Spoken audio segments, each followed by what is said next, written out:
Hello again. For a long time, the dubious benefits of immigration have been felt most strongly in London and South East England. The government, though, noticed that some parts of the country were still filled almost entirely with white English people, a circumstance which they felt that they had to tackle.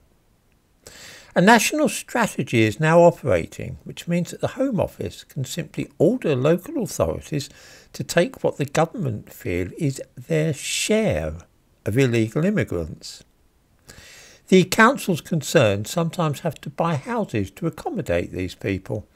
At other times, the Home Office commandeers entire hotels and fills every single room with refugees.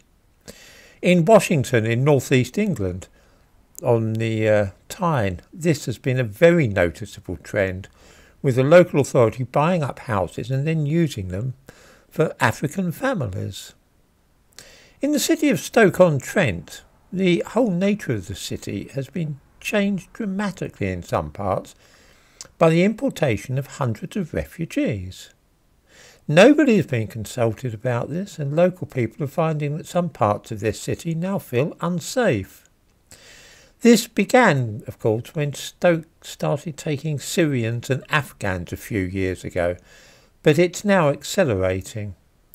The whole of the North Stafford Hotel in Stoke, which may be seen in the thumbnail to this video, has now been taken over by the Home Office, and all 88 rooms will be housing asylum seekers. I give a link to a news item about this in the description to this video.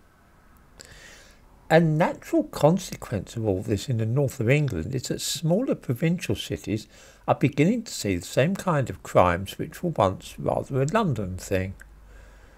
The same trend is noticed in that few of these involved actually appear to have ordinary English names. In August, for instance, Nathan Miotki was charged with stabbing to death Florin Dimitru Kyriou in Stoke-on-Trent. On Monday, a 14-year-old boy was stabbed to death in Gateshead. Nobody was surprised to learn that his name was Tomasz Olejak. The character of some of the less appetising areas of London are thus being imposed upon towns all over England.